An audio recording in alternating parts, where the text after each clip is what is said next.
ഇന്നലെ മിനിസ്റ്റർക്ക് നമ്മുടെ ഡിമാൻഡുകളടങ്ങുന്ന നിവേദനം അല്ലെങ്കിൽ ചെന്ന് കണ്ട് കൊടുക്കാൻ കഴിഞ്ഞിട്ടുണ്ടായിരുന്നു.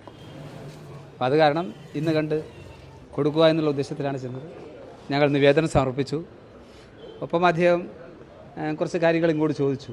നമുക്ക് എങ്ങനെയാണ് ഈ 5 ഡിസ്കഷൻ നടന്നിട്ടുണ്ടല്ലോ, ആ ഡിസ്കഷൻ്റെ മുന്നോട്ടുള്ള ഗതി എന്താണെന്ന് ഇങ്ങോട്ട് ചോദിച്ചപ്പോൾ ഞങ്ങൾ അങ്ങോട്ട് പറഞ്ഞു. അപ്പോൾ ആ ഡിസ്കഷൻ്റെ കഴിഞ്ഞ ഏറ്റവും അവസാനം നടന്ന ഡിസ്കഷൻ്റെ മിനിറ്റ്സ് അദ്ദേഹത്തിൻ്റെ കയ്യിലുണ്ടായിരുന്നു. അദ്ദേഹം അത് വായിച്ച് ഞങ്ങൾ കേൾപ്പിച്ചു. അതിൽ പറഞ്ഞിട്ടുള്ള കാര്യങ്ങളെല്ലാം കഴിഞ്ഞ ദിവസങ്ങളിൽ നടന്ന ഡിസ്കഷൻ്റെ വിശദാംശങ്ങളാണ്.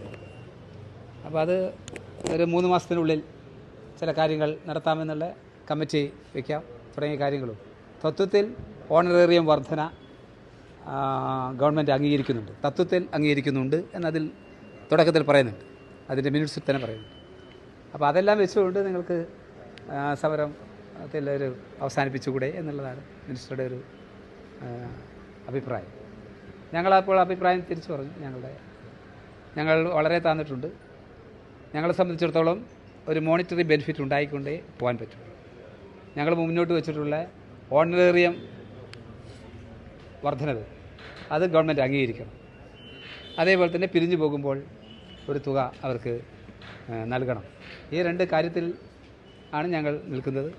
അത് വീണ്ടും പരിഗണിക്കണം. അതിനുവേണ്ടി മിനിസ്റ്റർ, തൊഴിലുറപ്പ് മിനിസ്റ്റർ എന്ന നിലയ്ക്ക് ഇതിൽ ഇടപെടണം എന്ന് വീണ്ടും പറയുകയുണ്ടായി. അദ്ദേഹം അവസാനിപ്പിച്ചത് ആരോഗ്യവകുപ്പ് മന്ത്രിയായിട്ട് സംസാരിക്കാം എന്നാണ്. അതിനുശേഷം ഞങ്ങളോട് നിങ്ങളും ആലോചിക്കൂ എന്ന് പറഞ്ഞാണ് അവസാനിപ്പിച്ചിരിക്കുന്നത്. ഇതാണ് ഇന്ന് നടന്നിട്ടുള്ള കാര്യങ്ങൾ. ഞങ്ങളവിടെ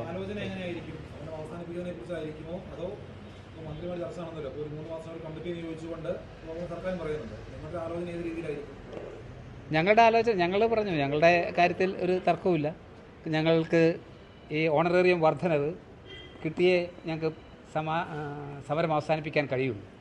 ഈ കാര്യം അസന്നിഗ്ധമായിട്ട് പറഞ്ഞിട്ടുണ്ട്. അതിലെല്ലാ വശങ്ങളും ഞങ്ങൾ സംസാരിച്ചിട്ടുണ്ട്. മിനിസ്റ്റർ അത് വളരെ വ്യക്തമായിട്ട് കേൾക്കുകയും അദ്ദേഹത്തിന് അത് അറിയുകയും ചെയ്യാം. കാരണം തൊഴിൽ മേഖലയിൽ പ്രത്യേകിച്ചും ട്രേഡ് യൂണിയൻ നേതാവെന്ന നിലയ്ക്ക് അദ്ദേഹത്തിന് അതിൻ്റെ വശങ്ങൾ അറിയാം. ഒരു തൊഴിൽ സമരം അവസാനിപ്പിക്കുമ്പോൾ എങ്ങനെയാണത് കഴിയാന്നുള്ളത് അദ്ദേഹം മിനിസ്റ്ററായിട്ട് സംസാരിക്കാം എന്നാണ് പറഞ്ഞത്.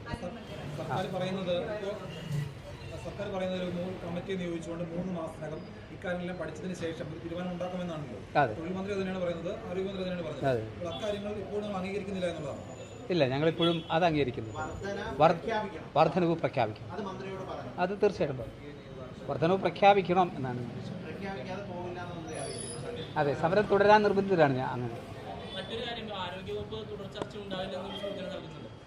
തൊഴിൽമന്ത്രി അതുമായി ബന്ധപ്പെട്ട് പറയുന്നുണ്ട്, ആരോഗ്യമന്ത്രിമാർ കൂടിക്കാഴ്ച തയ്യാറാക്കാമെന്ന്. തുടർ ചർച്ച ഉണ്ടാവില്ല എന്ന് പറഞ്ഞുണ്ടോ? അങ്ങനെ ഒരു സൂചന നടക്കുന്നുണ്ട്. കാരണം കമ്മിറ്റിയെ നിയോഗിക്കാതെ മറ്റ് ട്രേഡ് യൂണിയൻ അംഗീകരിച്ചല്ലോ. അങ്ങനെ പറയില്ലെന്ന് അങ്ങനെ സാധ്യതയില്ലെന്നാണ്. കാരണം എവിടെ എത്തുന്നില്ലെങ്കിൽ തുടർ ചർച്ച ഉണ്ടായേ പറ്റുള്ളൂ. ഓണറേറിയം വർധനവ് അങ്ങനെ പ്രഖ്യാപിക്കുന്ന ഒരു സാഹചര്യം ഉണ്ടായില്ലെങ്കിൽ അനന്തമായിട്ട് വീണ്ടും നീണ്ടു പോകില്ലേ സമരം?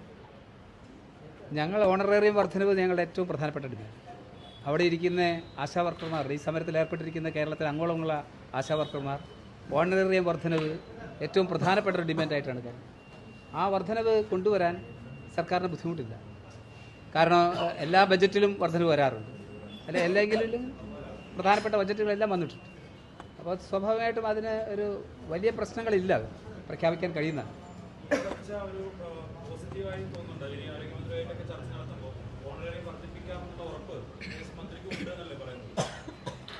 ഞങ്ങൾ കരുതുന്നത് തൊഴിലുറപ്പ് മന്ത്രി ഞങ്ങളുടെ വികാരം മനസ്സിലാക്കിയിട്ടുണ്ട്. ഞങ്ങൾ മുമ്പോട്ട് വച്ചിരിക്കുന്ന കാര്യങ്ങളുടെ അവസ്ഥ, അതിൻ്റെ ജെന്യൂനിറ്റി അദ്ദേഹത്തിന് ബോധ്യപ്പെട്ടിട്ടുണ്ട്. അദ്ദേഹം അതിനു വേണ്ടിയുള്ള ഒരു ഇനിഷ്യേറ്റീവ് അദ്ദേഹത്തിൻ്റെ ഭാഗത്തുനിന്ന് ഉണ്ടാവുമെന്നാണ് ഞങ്ങൾ പ്രതീക്ഷിക്കുന്നത്.